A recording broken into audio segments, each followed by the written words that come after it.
Editor-in-Chief of Devex. It's a real delight to get to be disproven in many ways by real progress happening in various places around the world. And in fact, there's a report out today that we're going to talk about that gets directly into that issue. So this session is a partnership between Devex and our ongoing climate coverage, including our Climate Plus Summit that's going to be hosted on the sidelines of COP in Dubai in just a couple of weeks, and the World Bank as it prepares for its really critical role at the COP, as the whole world looks at the World Bank Group and says, we need the World Bank Group and its major reform agenda and its new mission. And that's really important, because when we started working on the political economy of climate policies, the first thing we did was to look at the climate policies. And we realized that every time one policy is being opposed, is being canceled at the last moment, or even worse, creates unrest, we see it. We see it in the news, everybody's talking about it. But all of the policies that just gets implemented and work and deliver results, we don't talk about them too much, right? So I don't know if you knew that we have in the world implemented almost 5,000 climate policies in the last 30 years. I don't know if you know that. No, it's in 30 years. And it started in high-income countries. Now we see more and more in low and middle-income countries.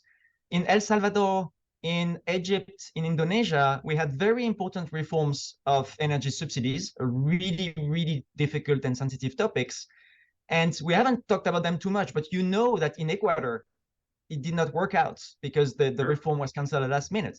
We all talk about the Gilets jaunes in France when the increase in the carbon tax was canceled. So there is this unbalance. And we have this sense that climate policies are always creating opposition, while in the numbers, a lot of them are just successfully implemented. So I think restoring this balance and getting a little bit more of the positive story is really useful.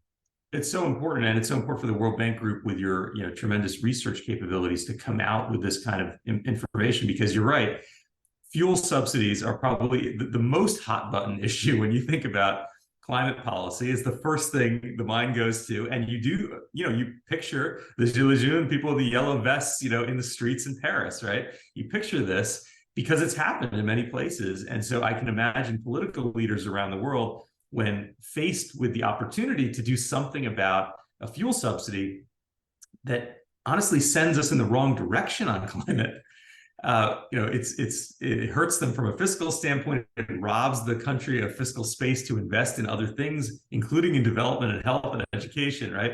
But you can see why political leaders would find this scary. It seems reasonable to find it scary. So putting out alternative examples that show actually it has worked in some cases, and here's why, is pretty key. And so I want to just unpack that for a second with you, because I think of places like British Columbia or Kenya, opposite sides of the income spectrum maybe, but places would have had a lot of success when it comes to renewable energy, or the examples you gave around fuel subsidies. What is it about those places or their policies or their leadership? What is it that is kind of the secret formula that other places could learn from when they want to address their climate policies and connect it to the political economy they're dealing with? Well, so all situations are different, but when you compare cases that worked well and cases where reforms did not make it, you still see big differences. And I think that the key point is not to assume that just because a reform, you just look at the science, you look at the economics, it looks great, it's a good idea. Just with those facts, it will be enough to get the policy implemented. There is always people who will oppose it. There will be always people who are not benefiting from it. Its impacts are always very different across regions, across sectors, across people. And what's really important is to understand that what's key is how people see the reform. There is one example that I find really, really interesting is the gas subsidy reform in El Salvador, because the reform was at the beginning, when it was announced, opposed by the people who in the numbers were to benefit from it the most. And when you look at polls and surveys, it was opposed because people just did not trust the governments in being able to implement the reform and to deliver what was supposed to be delivered. And when the reform started to show the results and people could see those benefits, you see that the people supporting the reform more and more, and 2 years later, a majority of the population is supporting it. But at the beginning, it was not the reform design; it was the perception of the reform that Right, was the because problem. trust is essential in the sense that when you're removing one subsidy, it's all about, are you going to redistribute the benefits of that subsidy to the people who need it most, right? And I know your report talks about, in particular, when it comes to fuel subsidy, it's not the poorest of the poor necessarily, because they may be lower consumers of fuel, but it's kind of the lower middle class, which in many of the countries we're talking about represents a very big part of the population and of the voting population. And that lower middle class might feel this in a very acute way because they need transport to get to work, let's say, or cooking fuel. And essentially, by removing the fuel subsidy, the government has to redeploy that subsidy in another way that directly benefits those people. And if you don't feel that, or if you don't believe it, you can see why people would be very concerned that they're losing something and maybe not getting something in return. Yeah, so that's the most important point. So to understand why the subsidy exists, because they are not there just randomly, right? The energy subsidies exist to help people access energy, and this is important. And we can say the same with water subsidies, agriculture subsidies, and so on. So the key point is to say these tools are just inefficient ways of helping people. And what we want to do is not to stop helping people, we want to help people better. And so the narrative is really important for people to understand this is not taking something away from them. It is just using instruments that will be more efficient so that we get more of the results. So even for agriculture subsidies, for instance, you might decide to deliver the same amount of support to your farmers, just instead of subsidizing the use of more and more fertilizers, you will support the use of climate smart strategies that are better for the environment and better for the farmers. But it's really doing the same thing better and not just taking something away from people. Right. And I guess fuel subsidies is one example. We'll talk more in a minute as we are joined by other panelists about labor, because I think that's another big area here, right? It's that the economy overall might benefit from a transition to a more green approach to energy, but you might have winners and losers within that economy. You know, here we're talking about, let's say, lower middle class, which is a huge percentage. It might be half the country or something. But there's also specific interest groups, right? I'm thinking about coal workers in South Africa, for example, right? You might have very specific interest groups that are relatively smaller, but have a lot of political power. And how do you address that? If you're advising a politician, a leader in a country that's worried about these interest groups and trading them one off the other, how do you advise them to go forward? So I mean, in the book, we have some very concrete recommendations, and it really starts with the governance and the narrative, like to present this change as a positive change, and to make sure it's completely connected with development goals. We're not only trying to fix climate, right? We're trying to get a better life for everyone. So it has to be framed in a positive story. And then there are three things, like sequencing of the policies. You don't start with just imposing a huge price of carbon on everything without having a sequence of interventions to prepare your economy, to create some interest groups that will support more climate action, and to make sure for the people who will be negatively affected, they can prepare and it doesn't like fall on them from one day to the next. Then you have to design your policy to help avoid concentrated impacts. But of course, you were talking about coal miners, and it's difficult to avoid negative impacts on coal miners when you do climate policies. So here you really need complementary action. And in the book, we look at the full toolkit, right? And as you say, it's not always the poorest that are the most vulnerable. It can be just people who just made it and risk being just thrown back into poverty by those policies. So you need a very subtle way of supporting them. Part is social protection. Part is active labor policies so that you help people get new skill and move to new jobs.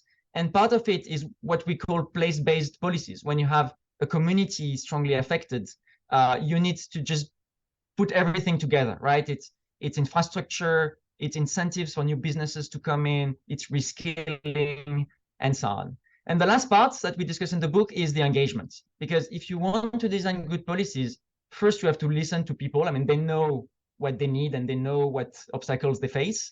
And you need, and we come back to the communication, you need people to understand that this is not against them, right? That there is an objective, which is a positive one, and you have to bring them in. And in the Netherlands, for instance, we compared coal exit in different countries in Europe that happened a few decades ago.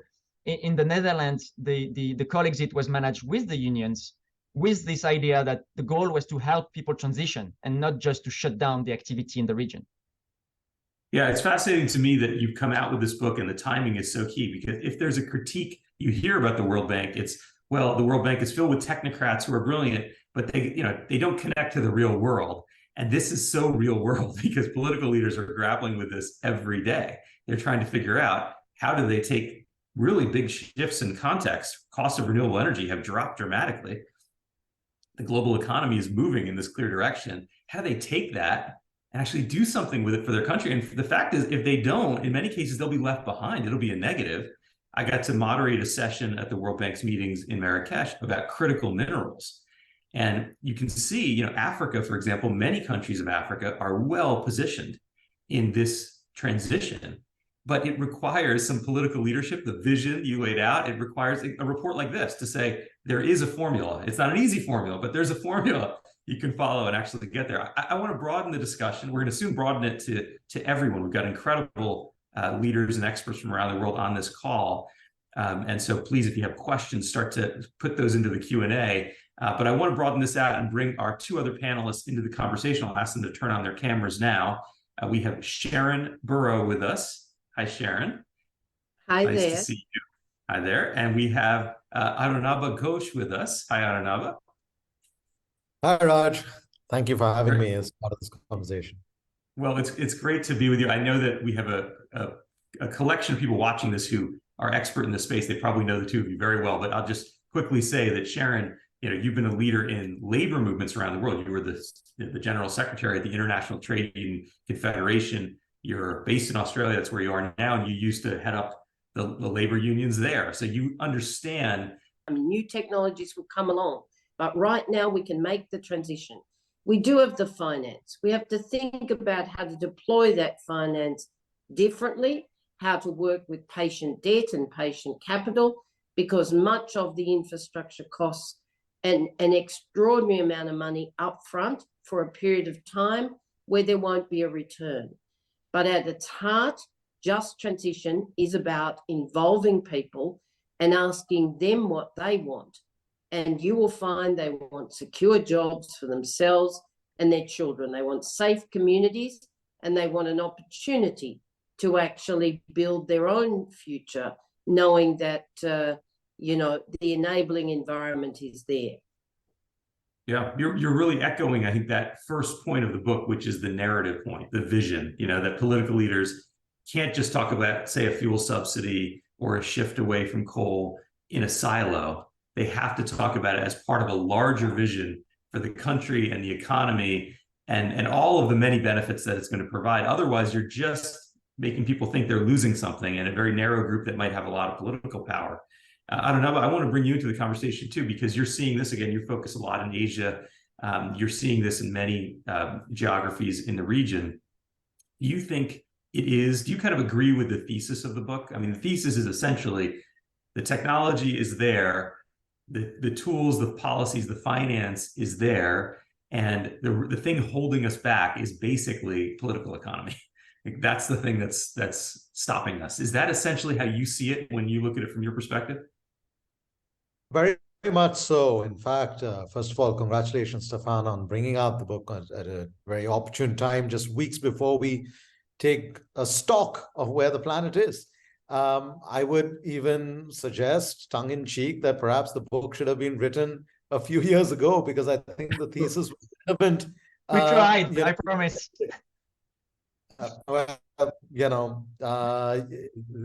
Better late than never, Stefan. Well done. But, I think that this thesis that the technology is there to some extent, somewhere out there in ether, the finance is also there. But what is often not happening is that we are not, what do we mean by the political economy?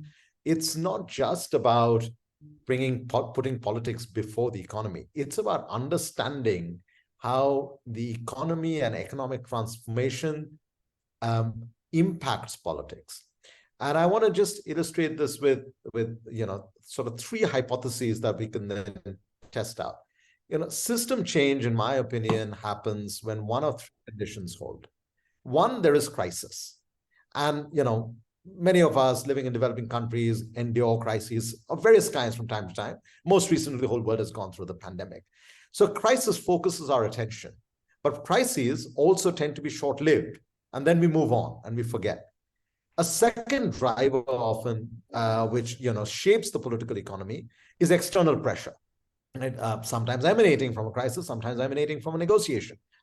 Excuse me. And this again results in some change, but not always, because there is that resistance, what Sharon was saying earlier, that then seems to be top down. So really the only sustainable way to make sustainability politically sustainable is what I call when the interests of the elite and the interests of the vulnerable converge. And this is where I think there is an opportunity where we look at developing countries and emerging economies. There is an opportunity that emerges in two ways. One, these are the geographies where new infrastructure is going to be built. 88% of our electricity demand, new growth in electricity demand will come from these economies, which means that you are actually adding to something rather than just substituting coal versus renewables versus Right. oil. It's not a London household throwing out their oil boiler to put in a solar panel. These are often households that have never had access to electricity. Exactly. So you're able to converge the need for energy access in the first place with the need to make sure that that energy is clean. And the second driver is, I call it, bringing the energy transition closer to people. So this is not just about the good jobs that Sharon was referring to, but also the good entrepreneurship that can emerge.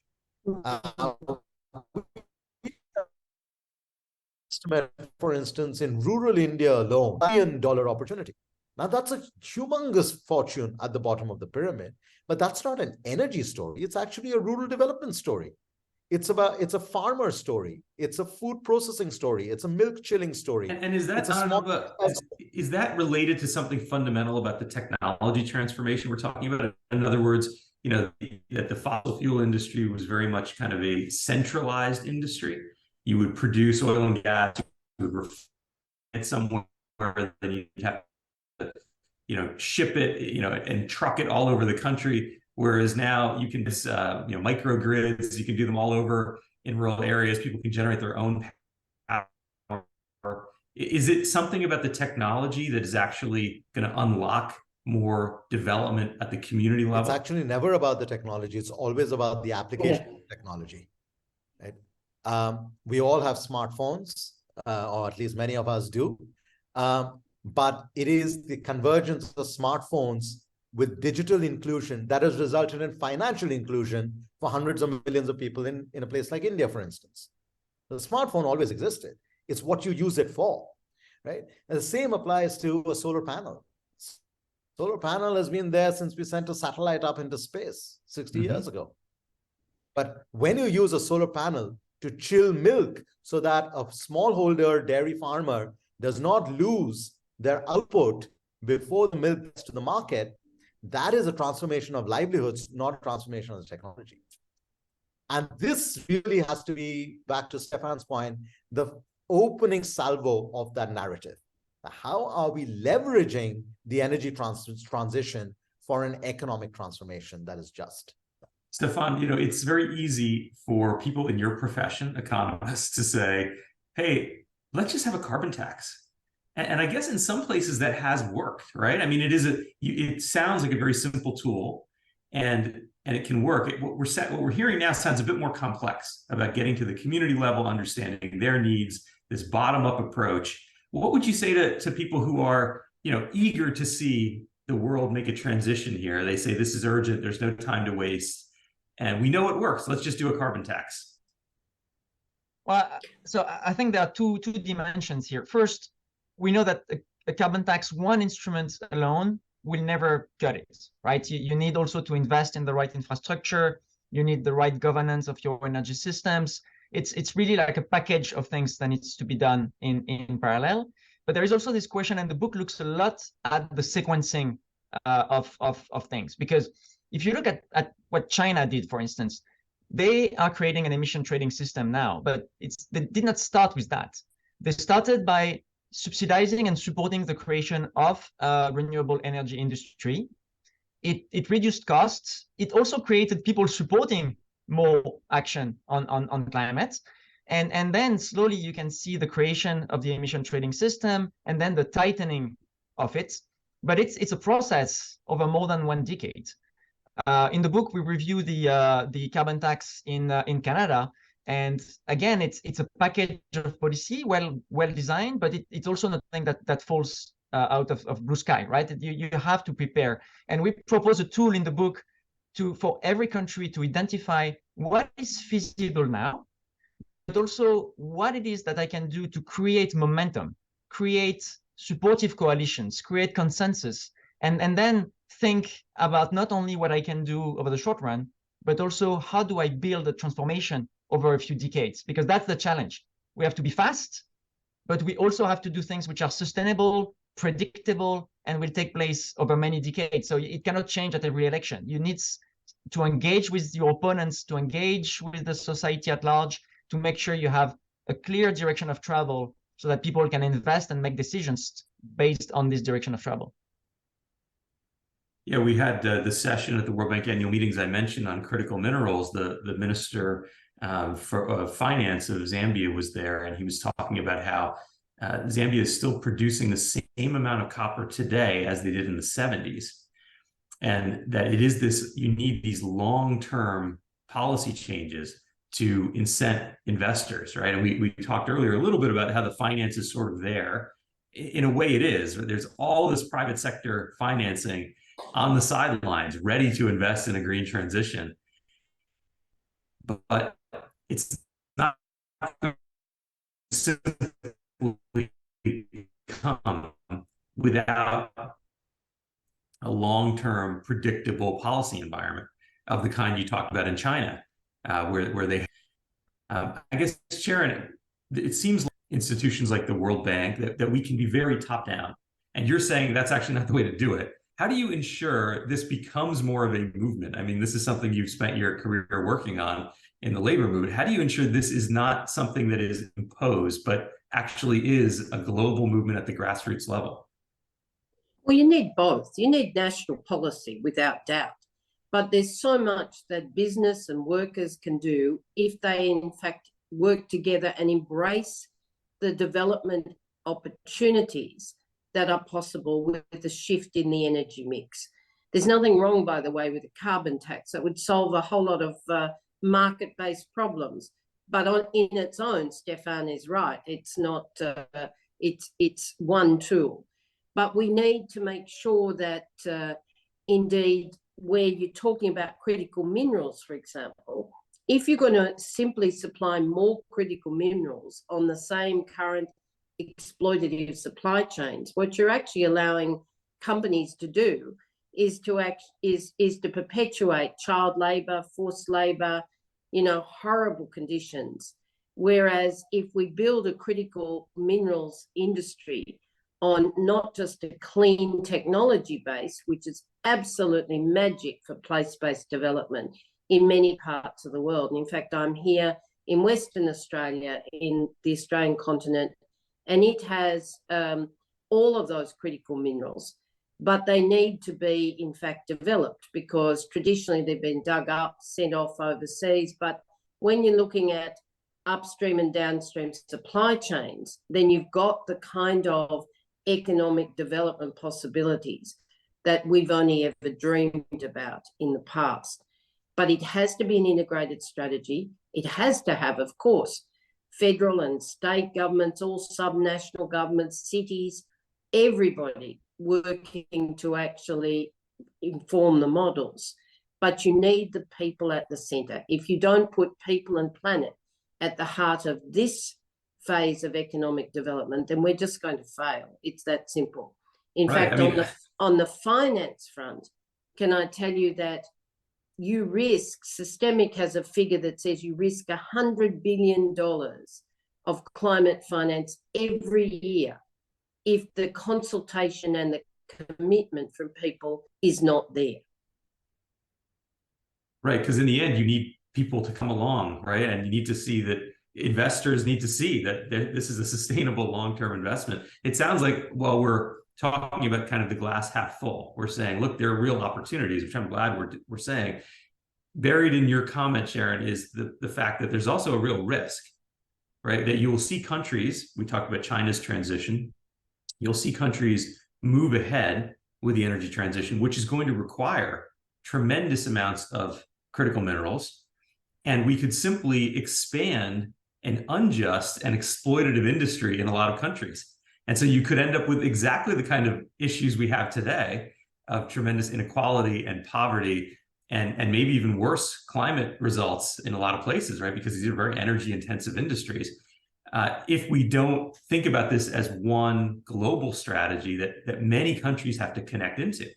It's hard for Australia's maybe an example where you have a bit of everything. You've got sun and you've got minerals and you've got workforce, right? But not everywhere has that. A lot of countries are going to need to be part of a broader system and trade. And so it seems like there is some risk here, right? If we don't move in the direction that Stefan and this book are arguing for, if we don't take the lessons of political economy sooner rather than later, we could see countries kind of going in the wrong direction.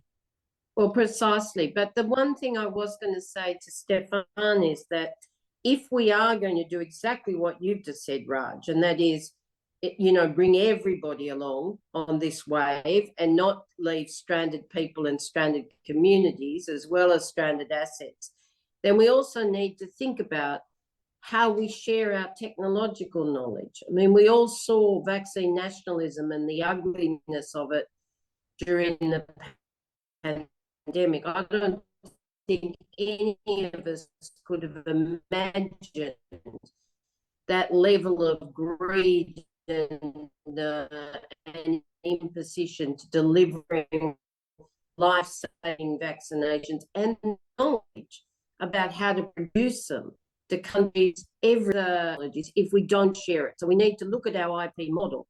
I've always been a fan of technology tools or an IP bank.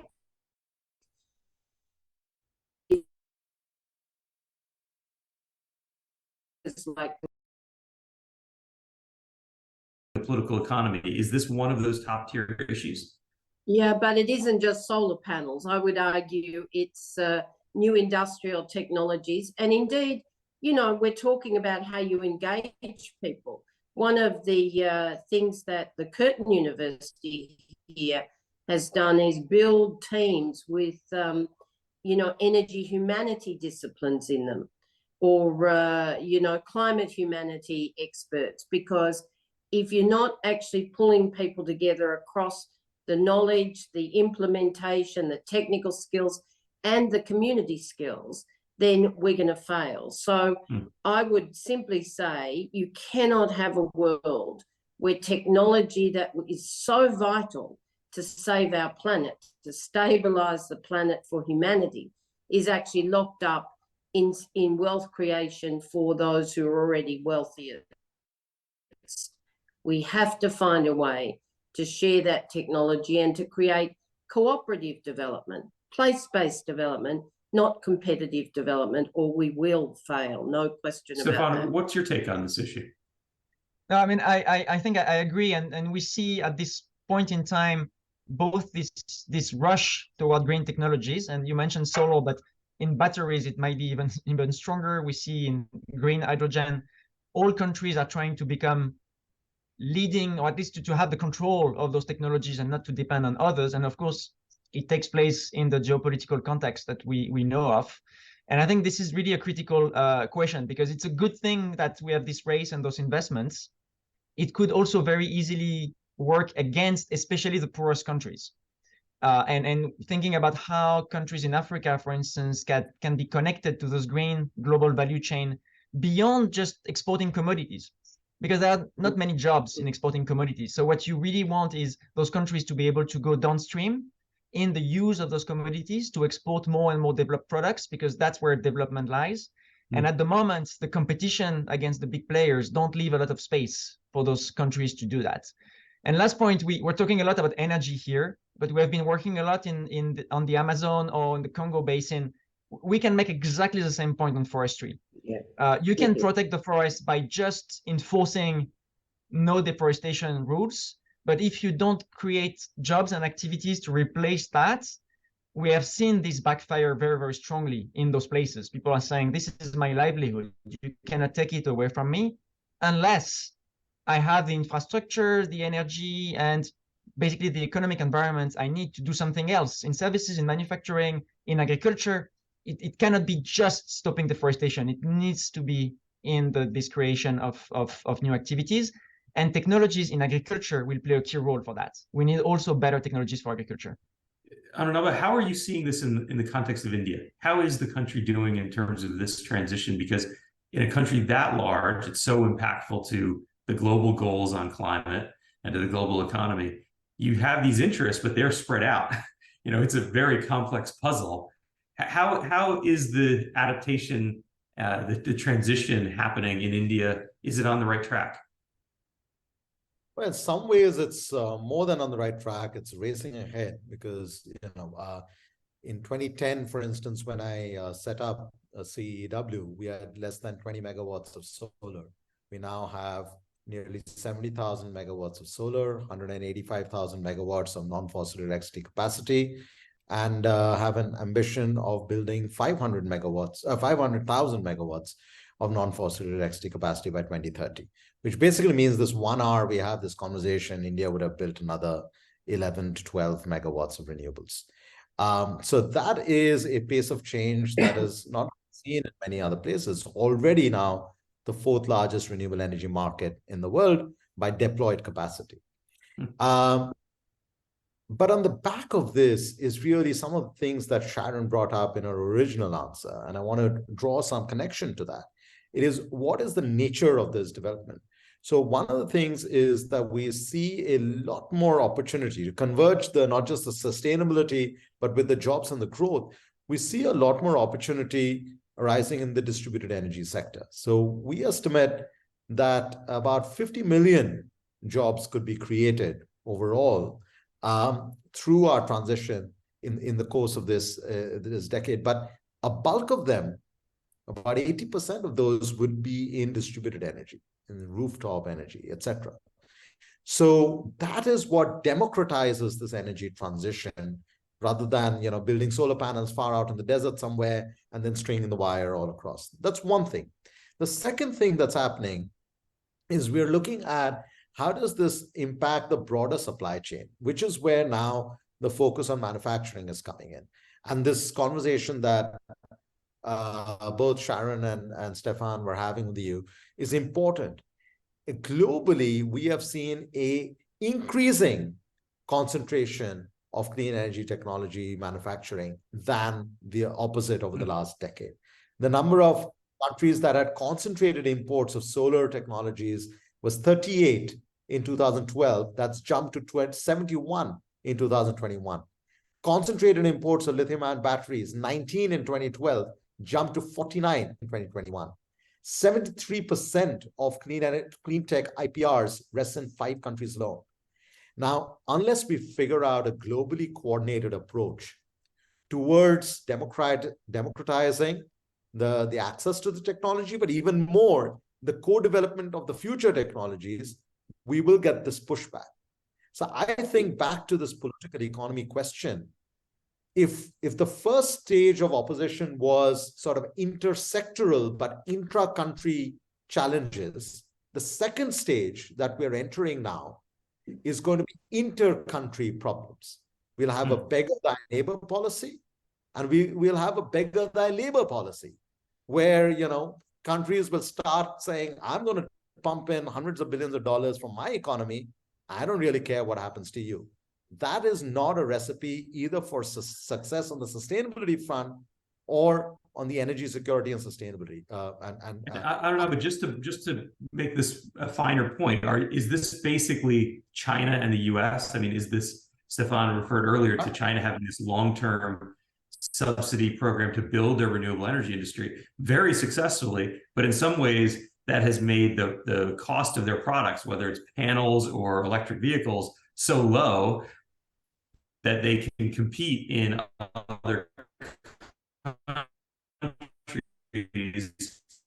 and maybe are hurting domestic, subsidize in a big way the U.S. renewable energy industry. Is it really just about these two countries essentially, or do you feel like this is a broader Stefan issue? talked about it is very much, at least on the solar side, is very much a China story. In the critical minerals and battery side, very much a China story. But if you look at green hydrogen, the lowest cost production of green hydrogen will be within the tropics. But if the US is going to give $3 of subsidies on a $4 cost for green hydrogen, it's never going to get produced within the tropics. And that's actually a suboptimal way of going towards sustainability, basically banking on how long you can, keep the U.S. Congress agreeing to, give this level of subsidy year on year. Now, what if the politics changes and you drop that subsidy? You have a slowdown then in the US, but at the same time, you've not built up the infrastructure where the sun shines the most and the hydrogen can be generated at the lowest cost. So it is actually even in the interest of the US to find a way of having an interdependent global ecosystem on clean tech. It's in the interest of China as well. It's in the interest of the European Union as well. So it's not just a question of Namibia saying, how can I be a player in the green hydrogen story? It's not just a question of DRC saying, how can I add some value to the critical minerals that are being drawn up? It is in our strategic interest to develop those interdependent relationships, which then create a market that is more sustainable and actually more economically efficient. So we started this conversation by saying political economy is the key. And now we're saying it's also geopolitical economy that's the key, right? Because this is about how countries are going to work together as we make a major global transition to a new economy. And obviously it points right back to the World Bank and its new reform, its new leadership, and its new mission. Because in the end, financing is a big part of this, right? The ability to use the financial leverage of the bank to develop exactly the kind of markets you're talking about. And we've had a number of questions come in from people following us along, and many of them have already been about finance. I encourage people to keep adding questions if they want to get them answered. But maybe we can just talk about this point about finance and the role of the World Bank in particular, because it seems like a lot of what we're talking about here is finance. It's China using their financial resources to subsidize their industries. The U.S., using its massive fiscal space to subsidize an entire industry. Not every country has that fiscal space. In fact, post-COVID, most have a very diminished fiscal space. What can the World Bank, other institutions like it do on the financing side? And I open this up to any of you who want to jump in.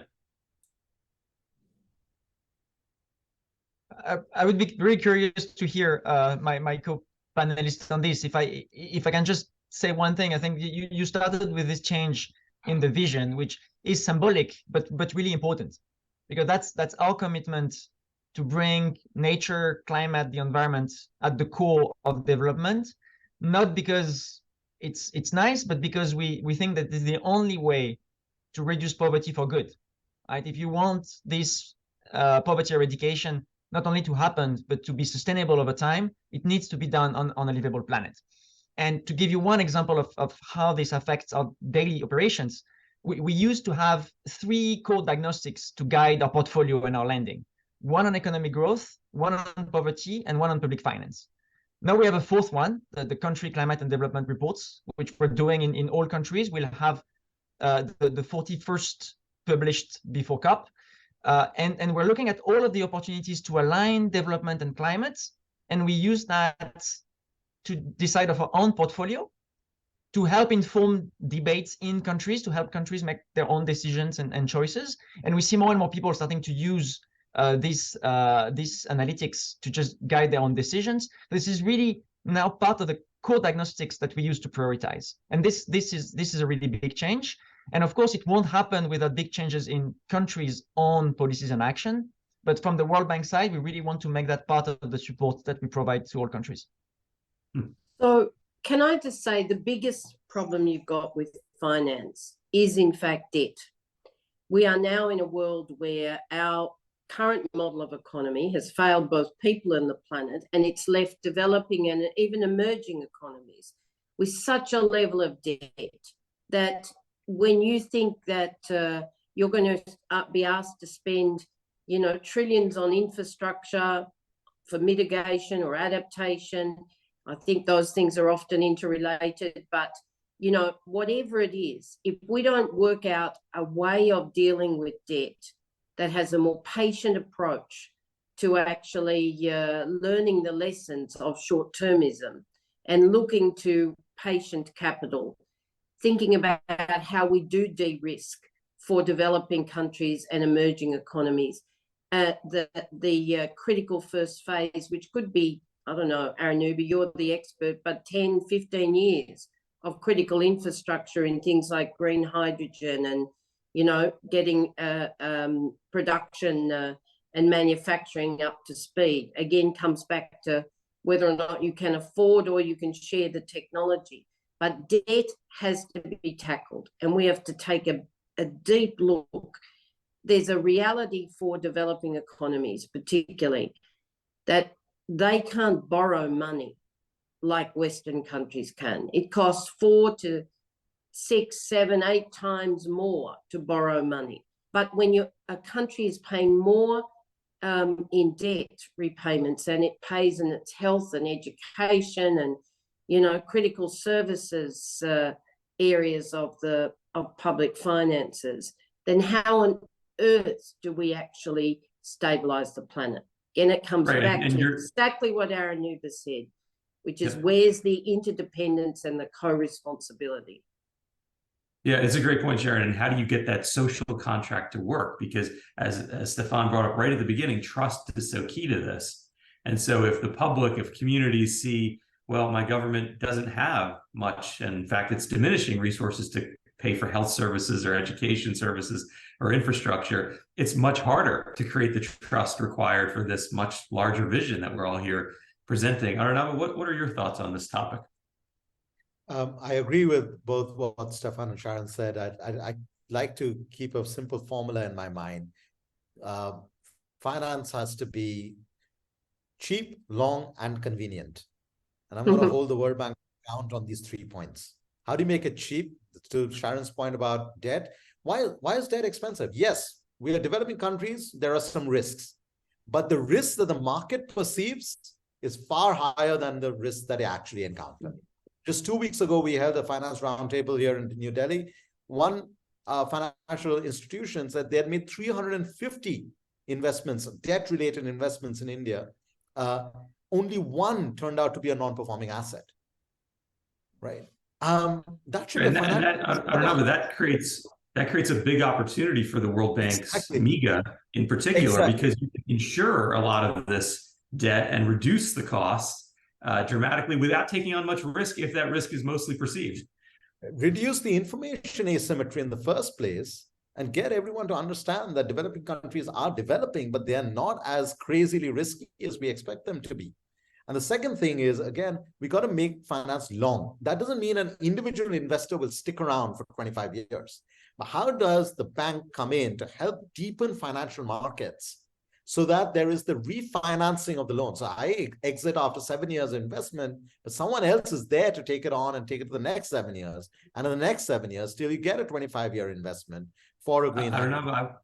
I was just with Mia Mottley, Prime Minister Mia Mottley of Barbados, who's of course been a big leader on these issues at the Paris Peace Forum a week ago. And I was interviewing her on stage, and she was talking about how the debt from the reconstruction of World War I and World War II in the UK and Germany was just paid off, 7 or 8 years ago, because it has been refinanced for 100 years. To your point and to Sharon's about the long-term nature of debt that's required, that's one way to address the debt problem, is to be able to stretch it out at the time scale of something like an energy transition. Indeed. And beyond that, really, when it comes back to people and planet, to use Sharon's phrase, you've got to make finance convenient. Do you really believe that, the bulk of the small, medium enterprises that, make up the industrial structure of most developing countries will have the ability to absorb the transaction and the administrative costs of applying for grants from the Green Climate Fund? The answer is no, because we've not made it convenient for them to access finance, even if they were able to afford it. So the World Bank reform, which is now underway, is extremely welcome. But really, the metric we need to use in every new programming is, did it make the loans cheaper? Or did it make the loans longer? Or did it make it easier to access capital? If it is not one or the above three, ideally all three, then we've not reformed enough. It's a great point. We had a story yesterday at Devex about exactly this, talking to local organizations looking for funding from the Green Climate Fund, and finding it really challenging to just be able to navigate the process. And of course, you understand the other side of it. Institutions like GFC, the World Bank, and others, they have long been governed from a risk aversion perspective with lots of compliance, and their shareholders and stakeholders have wanted and put in place all of this bureaucracy for a reason. So getting through it is not so straightforward, but it's a key point that you're raising. We're getting toward the end of our session, and I thought we could maybe end, Stefan, and all of you, with a question that we got really about where have we seen successes. You've got more examples, I know, from the book you can share, Stefan, and then maybe Sharon and Arnab, maybe you have some more as well, in particular where communities have been engaged and it's actually worked. So Stefan, let me begin with you.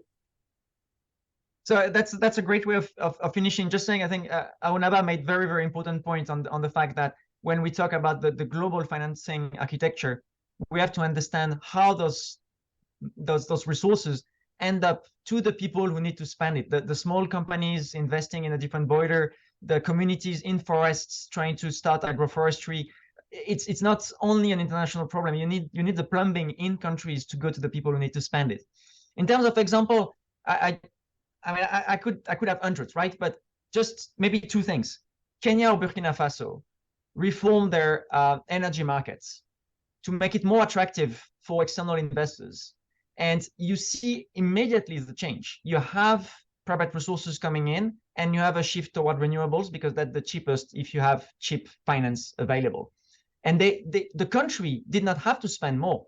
It's just a change in how they regulate their energy markets. And I think we're often talking about the need to invest more. I think it's really, really important. We have not to forget that countries can also spend better with the resources they have. And it's part of the equation.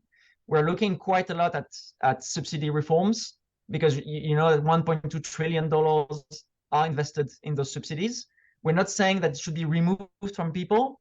We're saying if those subsidies are designed differently, they can favor green and sustainable solutions instead of overuse of fossil fuels, overuse of fertilizers, and so on. And so we should not only look at how we could spend more, but we should also look at what is spent now. And the book provides really like a guidebook on how you can make sure you keep helping people, you keep reducing poverty, but in a way that is also preserving the long-term livable planet. It's an important point, and it connects so well to Sharon's earlier point about debt and this huge challenge we have around debt, because if countries see this only as something where we have to take on more debt, but they may be slow to move. But you're saying actually there's some policy reforms that don't cost more but bring in external finance, and it's worth considering how to repurpose existing subsidies within this challenged fiscal environment. Sharon, what about you? Are there places you've seen success stories that give you some hope about where we go from here?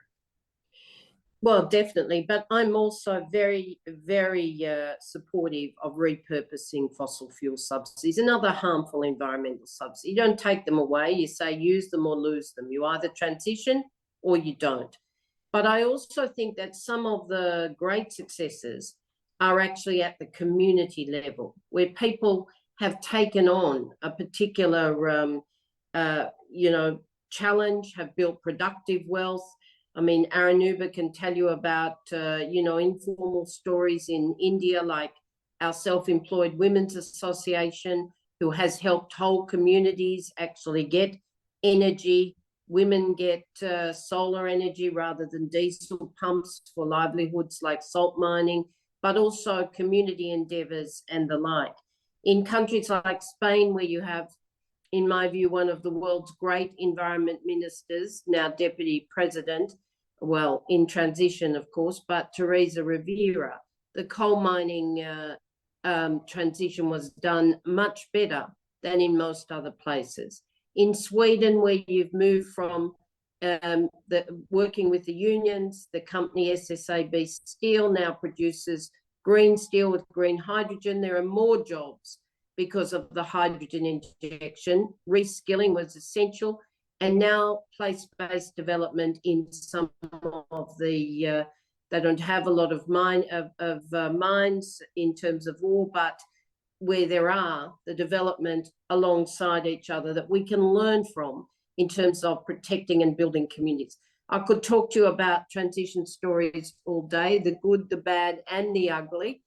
But I can tell you, if you don't actually engage with the community, then we are not going to make the pace and the scale that we need to simply stabilize the planet.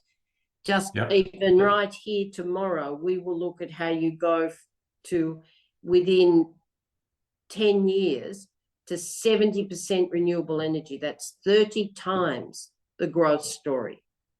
And if you think about that, just the planning in that alone, but also the integrated industrial development, and industry policy is back on the deck, and it's good for workers, good for community. But I agree with Aaron Nuber.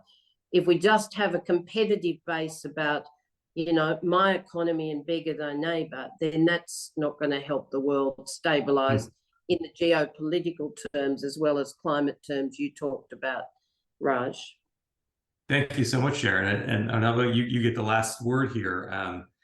You know, in very brief form, in just a minute or so, are there examples you're seeing as well where you think we have some sense of hope we can copy, we can move forward in that direction?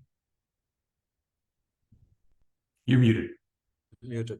I think Stefan and Sharon have given some great examples. I've already described how in India, our energy access story from 2015, when we had the largest number of people without access to electricity, to now getting electricity to over 98% of the households, while at the same time building the fourth largest renewable energy market, demonstrates that there's not one energy transition, but multiple ones that can happen, not sequentially, but simultaneously. But here in the chat window, I've just put a link to a compendium of distributed renewable energy case studies, 27 of them from 22 countries from across the world that we did as an official report for the G20, demonstrating how you can bring people and planet together. So I think it's not the question of just, you know, can we spend more time coming up with more and more stories? It goes back to Stefan's first message. The narrative itself now needs to fundamentally change. We're not talking about sustainability at the margin, but it is the mainstream. And mainstream only becomes sustainable politically if you bring it closer to the people. It's a fantastic point, and it's amazing how all three of you have really underlined that same theme. And the book, which gets into it in great detail, is something I'd really recommend to all of you to look at. It's called Within Reach: Navigating the Political Economy of Decarbonization. It's published by the World Bank. It's out today. This has been a session in partnership with the World Bank. We really appreciate the partnership we have with you. And it's hard to believe just 2 weeks from now, we will be at COP in Dubai. You know, people will be there in person by the tens of thousands, and millions around the world will be focused on what's happening there because it's so critical. So this book, this point that all of you are making, that this is a moment in time we have to capture and take advantage of, I think is so critical. And I thank all of you. I thank everyone who's followed this conversation live or watching the recording for being a part of it. Arnaldo Ghosh, Sharon Burrow, Stefan Halaget. It's great to have the three of you here, and my thanks to everyone who's part of this. Thank you. Thank you, Raj. Thank you very much. And thanks to all participants.